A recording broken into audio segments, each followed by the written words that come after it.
Hello everyone, welcome to today's video. இந்த வீடியோவில் நம்ம என்ன பேச போகிறோம் அப்படின்னு பார்த்தீங்கன்னா, இப்போ ரீசெண்டாக வந்து யூஎஸில் ஒரு கவர்மெண்ட் சேஞ்ச் ஆச்சு. இதனால் கனடாக்கு வந்து நிறைய சவால்கள் முன்னாடி இருக்குது. நிறைய விஷயங்கள் வந்து அந்த டாரிஃப் அவர் வந்து இன்ட்ரடியூஸ் பண்ணுறேன் அப்படின்னு டொனால்ட் ட்ரம்ப் சொல்லியிருக்கிறதுனால கனடாக்கு வந்து ஒரு ஒரு பெரிய பாதிப்பு இருக்குது அப்படின்னு தான் வந்து எல்லாருமே வந்து நம்புகிறாங்க. ஸோ என்ன நடந்துட்டு இருக்கு இப்போ வந்து கனடாவில் அடுத்து கனடாக்கு இருக்கும் சவால்கள் என்ன? ஏன்னா இந்த கரண்ட் கவர்மெண்ட் வந்து நெக்ஸ்ட் நவம்பர் வரைக்கும் இருக்கு. நல்லா தெரிஞ்சுக்கோங்க. 2025 நவம்பர் வரைக்கும் கரண்ட் கவர்மெண்ட் இருக்கு. ஸோ 2025 நவம்பருக்கு அப்புறம் தான் வந்து எலெக்ஷன் வரும். அப்போ தான் வந்து என்ன சேஞ்ச் வரப்போகுது என்னன்னு பார்க்க போகிறோம். பட் அதுக்கு முன்னாடி யூஎஸ்ல கவர்மெண்ட் சேஞ்ச் ஆகுது. அவங்க என்னென்ன டாரிஃப் என்ஃபோர்ஸ் பண்ண போகிறாங்க, அதை இவங்க எப்படி டேக்கிள் பண்ண போகிறாங்க, எப்படி ஹேண்டில் பண்ண போகிறாங்க அப்படிங்கிறத பார்க்கலாம். முறையாக இங்கே வந்து ஹாலிஃபேக்ஸில் வந்து ஒரு சம்மிட் நடந்துச்சு. அதில் வந்து பார்த்தீங்கன்னா ட்ரூடோ வந்து கிளியராக சொல்லியிருந்தாரு, டொனால்ட் ட்ரம்ப் வந்தால் இந்த மாதிரி பண்ணுவாருங்கிறத நாங்கள் எதிர்பார்த்தோம் அப்படின்னு. அந்த ஆன்சர் வந்து ரொம்ப மெச்சூர்டாக இருந்துச்சு. நான் அந்த ஆன்சர் அந்த அந்த அவர் கொடுத்த அந்த பேட்டி டிஸ்கிரிப்ஷனில் கொடுக்குறேன்.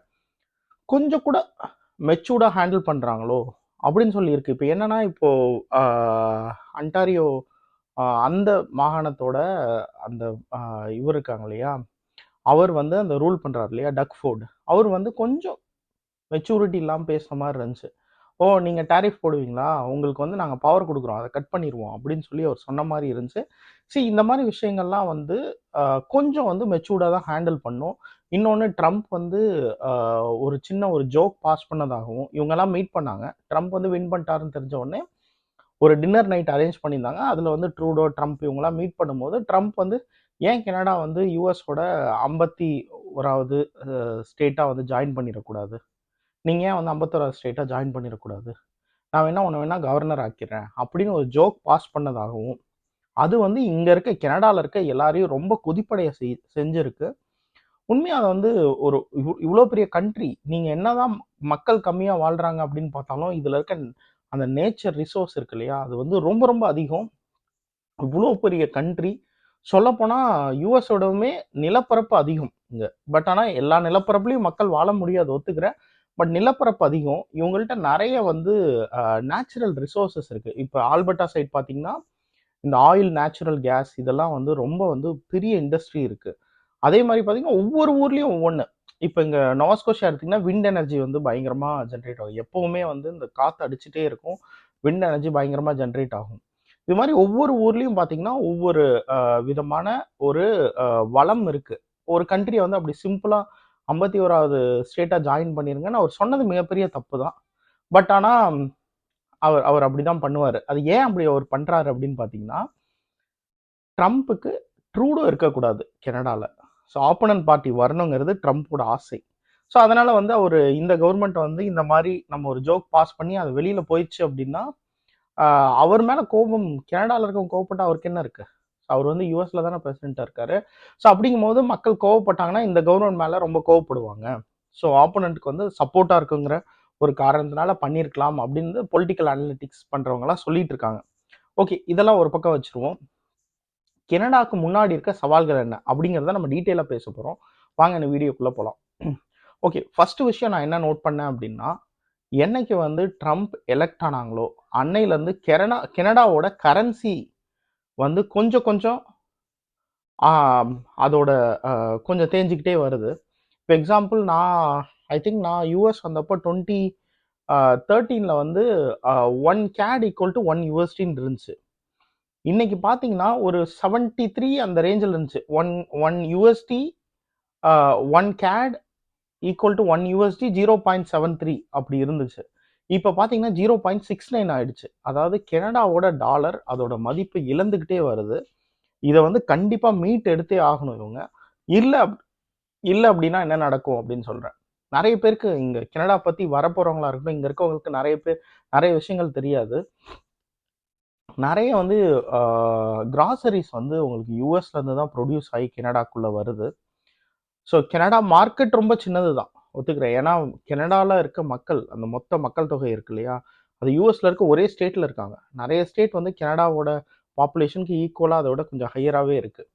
அப்படிங்கும்போது அவங்களுக்கு வந்து இது ஒரு சின்ன மார்க்கெட் தான் கனடா. ஸ்டில் அங்கேருந்து இங்கே எக்ஸ்போர்ட் பண்ணுறாங்க. நிறைய பொருட்கள் வந்து அங்கேருந்து இங்கே எக்ஸ்போர்ட் பண்ணுறாங்க. இப்போ எக்ஸாம்பிள், இப்போ காஸ்கோவில் போய் வாங்குற தக்காளியாக இருக்கட்டும், காஸ்கோவில் போய் வாங்குற நிறைய விஷயங்கள், கேன்ட்லோப், நிறைய விஷயங்கள் எடுத்து பார்த்தீங்கன்னா ப்ராடக்ட் ஆஃப் யூஎஸ்ஏன்னு இருக்கும். ஸோ யூஎஸ்லேருந்து நிறைய ப்ராடக்ட்ஸ் வந்து இங்கே வருது, இங்கேருந்து நிறைய ப்ராடக்ட்ஸ் அங்கே கொடுக்குறாங்க. ஸோ இப்போ என்னன்னா, டாலரோட மதிப்பு வந்து உயர்ந்துட்டே போச்சுன்னா கனடாவில் இன்ஃப்ளேஷன் அதிகமாகும். ஏன்னா இப்போ எக்ஸாம்பிள், இப்போ ஒரு $2 சேல் பண்ணிக்கிட்டு இருக்காங்க இன்னைக்கு. ஒரு கேன்ட்லோப் வந்து ஒரு $2 சேல் பண்ணுறாங்கன்னு வச்சுக்கோங்க. நாளைக்கு அவங்க $2 தான் சேல் பண்ணுவாங்க. பட் கனடாவுக்கு $2 $2ங்கிறது 3.5 இருந்திருக்கும், நாளைக்கு $4 ஆகிடும் யூஎஸ்டிக்கு ஈக்குவலாக இருக்கும்போது. ஸோ அதனால் வந்து பார்த்தீங்கன்னா இங்கே விலைவாசிகள் வந்து உயர்றதுக்கு வாய்ப்பு இருக்குது. அதனால் வந்து அந்த டாலர் வந்து அதோட மதிப்பு இழந்துக்கிட்டே வருது, கனடாவோட டாலர். அதை மீட்டெடுக்க வேண்டியது ரொம்ப ரொம்ப முக்கியம், ஃபர்ஸ்ட் விஷயம்.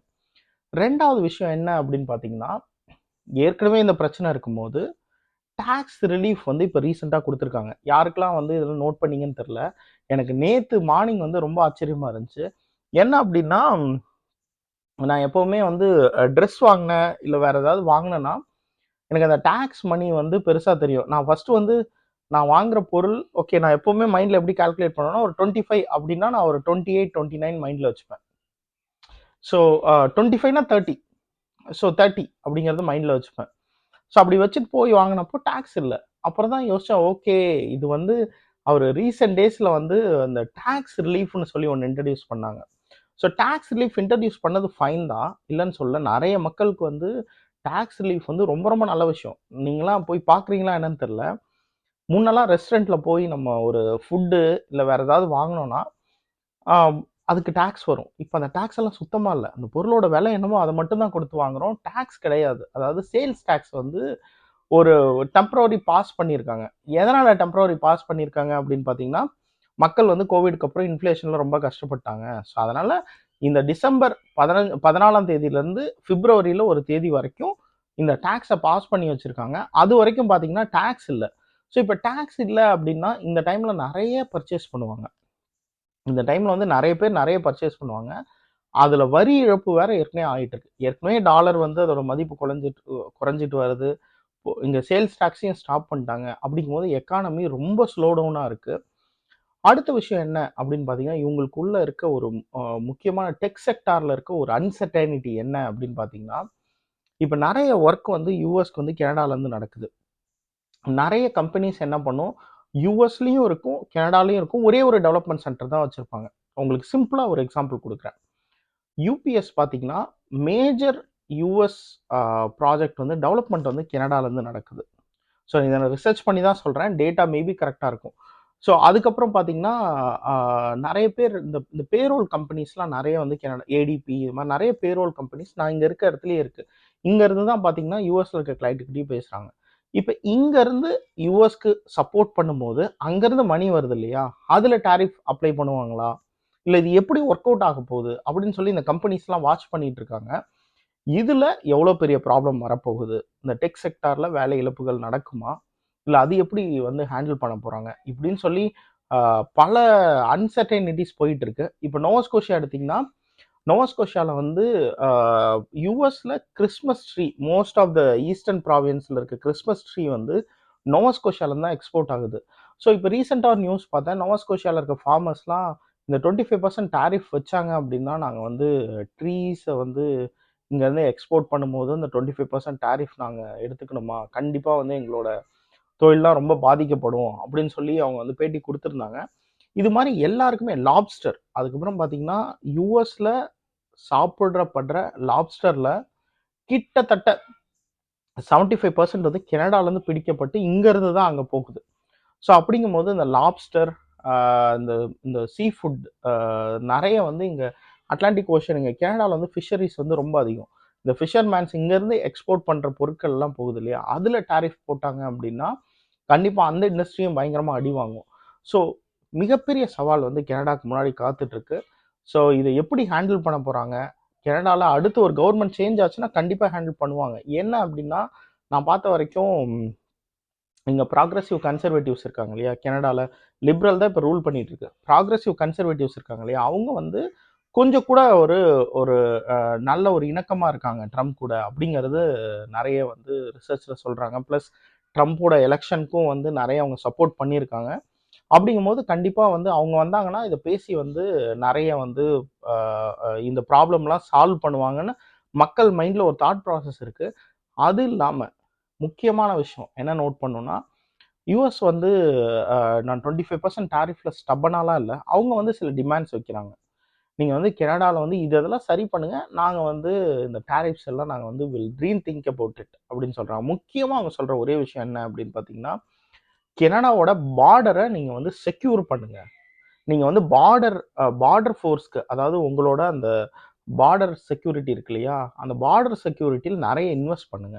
நீங்கள் வந்து என்ன பண்ணுறீங்க, தேவையில்லாமல் வந்து உங்கள் ஊரில் இருந்து யாராவது லேண்ட் ஆகி அவங்க ஈஸியாக கனடாக்குள்ளே யூஎஸ்குள்ளே இன்வைட் ஆகிடுறாங்க. உள்ளே வந்துட்டு அவங்க வந்து இல்லீகல் இமிகிரண்ட்ஸாக நிறைய பேர் வராங்க. ஃபஸ்ட்டு நீங்கள் அதை தடுத்து நிறுத்துங்க அப்படின்னு சொல்லி அது வந்து டொனால்ட் ட்ரம்ப்போட ஒரு முக்கியமான ஒரு கோரிக்கை. ஸோ இந்த கோரிக்கையை கனடா பண்ணால் I will reconsider the tariff அப்படின்னு சொல்லியிருக்கதாகவும் பேசிக்கிறாங்க. ஸோ இப்போ ஆல்பர்ட்டாவில் இருக்கவங்களா இருக்கட்டும், ஆல்பர்ட்டா ப்ரீமியராக இருக்கட்டும், மற்ற ப்ரீமியர்ஸ் எல்லாருமே வந்து என்ன பண்ணுறாங்க அப்படின்னு பார்த்தீங்கன்னா, ஓகே பார்டர் செக்யூரிட்டி ஃபோர்ஸ்க்கு அடிஷ்னல் ஃபண்டு கொடுத்து பார்டர் செக்யூரிட்டி ஃபோர்ஸ் வந்து இன்னும் கொஞ்சம் இம்ப்ரூவ் பண்ணணும் அப்படின்னு சொல்லி ஃபெடரல் கிட்ட பேசிகிட்டு இருக்கதாகவும், ஃபெடரலும் அதுக்கு என்ன பண்ணலாம் அப்படின்னு சொல்லி பேசிகிட்டு இருக்கதாகவும் நியூஸில் சொல்கிறாங்க. கண்டிப்பாக வந்து பார்டர் செக்யூரிட்டி ஃபோர்ஸ் வந்து ரொம்பவுமே பவர்ஃபுல்லாக இருக்கணும் கனடாவில். ஏன் அப்படின்னு பார்த்தீங்கன்னா, போன ஒரே வருஷம் 2024 மட்டும் கிட்டத்தட்ட 50,000க்கும் அதிகமான illegal immigrants Canada visitor visa வாங்கிட்டு வந்து கனடாவில் இறங்கி யூஎஸ்குள்ள இல்லீகலாக போயிருக்காங்க. அதில் வந்து 50,000 இந்தியன்ஸ், அதாவது வந்து மற்ற கண்ட்ரிலேருந்து போகிறவங்க நிறைய பேர், இந்தியன்ஸ் 50,000 பீப்புள் வந்து நியர்லி 50,000 போயிருக்காங்க அப்படிங்கிறது லேட்டஸ்ட் ஸ்டாட்டிஸ்டிக்ஸ். ஸோ அப்படிங்கும்போது மற்ற கண்ட்ரிலேருந்து எவ்வளோ பேர் போயிருப்பாங்க, இந்த நார்த் ஈஸ்ட் பார்டர்லையாக இருக்கட்டும், இல்லை எல்லா பார்டர்லையுமே இந்த மாதிரி தான் இல்லீகலாக வந்து யூஎஸ்குள்ளே போயிட்டு இவ்வளோ நாளாக இல்லீகல் இமிகிரண்ட்ஸ்லாம் வந்து அவங்க டீபோர்ட் பண்ணுறது அதெல்லாம் எதுவுமே பண்ணல இதுக்கு முன்னாடி இருந்த கவர்மெண்ட். ஸோ அதுக்கு வந்து கனடாவும் ஒரு வித காரணம், நிறைய இல்லீகல் இமிகிரண்ட்ஸ் உள்ளே வரதுக்கு அப்படிங்கிறத ஸ்ட்ராங்காக பிலீவ் பண்ணுறாங்க அடுத்து வரப்போகிற கவர்மெண்ட் யூஎஸில். அதனால் வந்து நீங்கள் பார்டர் செக்யூரிட்டியில் நிறைய இன்வெஸ்ட் பண்ணுங்கள், இன்வெஸ்ட் பண்ணி ப்ராக்ரஸ் காட்டுங்க, நான் வந்து ஐ ரீதிங்க் அபவுட் த டாரிஃப் அப்படின்னு சொல்லியிருக்காரு. ஸோ கண்டிப்பாக ஜனவரி 20 இது ஒரு பூதாகரமாக வெடிக்கும். இது எப்படி இந்த பிரச்சனை போக போகுது, கனடா வந்து எப்படி இதெல்லாம் ஹேண்டில் பண்ணுறாங்க, கனடாவோட கரன்சி என்ன ஆக போகுது, எல்லாருக்குமே ஒரு அன்சர்டைனிட்டி இருக்குது. ஸோ இதெல்லாம் எப்படி ஹேண்டில் பண்ண போகிறாங்கிறத பார்ப்போம். கண்டிப்பாக வந்து ஒவ்வொரு கண்ட்ரி இவங்கள்ட்ட இருக்க நேச்சுரல் ரிசோர்ஸ் வந்து ரொம்ப ரொம்ப அதிகம். சும்மா அப்படியே வந்து கனடாவை ஈஸியாலாம் ஹேண்டில் பண்ணுற முடியாது. இவங்கள்ட்ட வந்து இவங்க இன்னும் எக்ஸ்ப்ளோர் பண்ணாத, இல்லை நிறைய இடங்கள் வந்து பார்த்திங்கன்னா மக்கள் வாழாமையே அதில் அவ்வளோ இயற்கை வளம் இருக்குது. அவங்கள்ட்ட ஒவ்வொரு இயற்கை வளமுமே வந்து மிகப்பெரிய சொத்து ஒவ்வொரு கண்ட்ரிக்கும். அப்படிங்கும்போது இவங்கள்ட்ட இருக்கிற அந்த நேச்சுரல் ரிசோர்ஸஸ் ப்ளஸ் இவங்களால பண்ணக்கூடிய அந்த வேலைகள் கண்டிப்பாக இந்த நாட்டை காப்பாற்றும். ஸோ வரப்போகிற நாட்களில் கனடா எப்படி ப்ராக்ரஸ் பண்ணுது, நான் ஏதாவது இன்னொரு மேஜர் அப்டேட் இருந்துச்சுன்னா கண்டிப்பாக கொடுக்குறேன். ஒரு 2-3 பேர் பிங் பண்ணியிருந்தாங்க, இந்த என்னோட இன்ஸ்டாவில் வந்து பிங் பண்ணியிருந்தாங்க, இந்த டாரிஃப் வந்து பற்றி பேசுங்க, நிறைய பேர் இதை பற்றி சொல்லிகிட்டு இருக்காங்க, என்ன நடக்க போகுது அப்படின்னு சொல்லி கேட்டுட்டு இருந்தாங்க. அதுக்கான ஒரு சின்ன வீடியோ தான். இனிமேட்டு அடிக்கடி வந்து இது மாதிரி வீடியோஸ் வந்து ட்ரை பண்ணுறேன். நான் கொஞ்ச நாளாக கொஞ்சம் பிஸியாக இருந்தனால என்னால் பண்ண முடியல. டொரண்டோ போயிட்டு வந்து டொரண்டோ வீடியோஸ்லாம் நிறைய போட்டிருக்கோம். உங்களுக்கு பிடிச்சிருந்தா கண்டிப்பாக பாருங்கள். இதுக்கப்புறம் நிறைய இன்ஃபர்மேட்டிவ் வீடியோஸாக இருக்கட்டும். இமிக்ரேஷன் கொஞ்சம் டச் பண்ணாமல் இருக்கேன். என்னென்னா ரொம்ப ஸ்லோ டவுனாக இருக்குது இமிக்ரேஷனில். புதுசாக ஒரு அப்டேட்டும் கிடையாது. ஸோ இதுக்கு முன்னாடி வந்து இதுக்கப்புறம் நெக்ஸ்ட்டு என்னென்ன பண்ணுறாங்க, இமிக்ரேஷனில் ஏதாவது மேஜர் ரீஃபார்ம் வந்துச்சுன்னா கண்டிப்பாக வந்து நான் சொல்கிறேன். இமிக்ரேஷன் ரொம்ப ரொம்ப டஃப்பாக தான் போயிட்டுருக்கு. ஸோ மோஸ்ட்லி இனிமேட்டு வந்து இந்த பார்டரில் ஃப்ளாக் போலிங்கே பண்ணவே முடியாதுங்கிற நிலமை வரப்போகுது. இதுக்கப்புறம் பிஆர் வாங்கணும்னு நினைக்கிறவங்க ஃபாலோ பண்ணுங்கள். நான் வந்து இமிக்ரேஷன் இப்போ என்ன நடந்துட்டுருக்கு அப்படின்னு சொல்லி ஒரு வீக்லி ரவுண்ட் அப் வந்து பண்ணலாம் அப்படின்னு சொல்லி பிளான் பண்ணியிருக்கேன். ஸோ நம்ம பேசலாம். ஸோ நம்ம அடுத்த வீடியோவில் மீட் பண்ணுவோம். Until then bye from Tamil.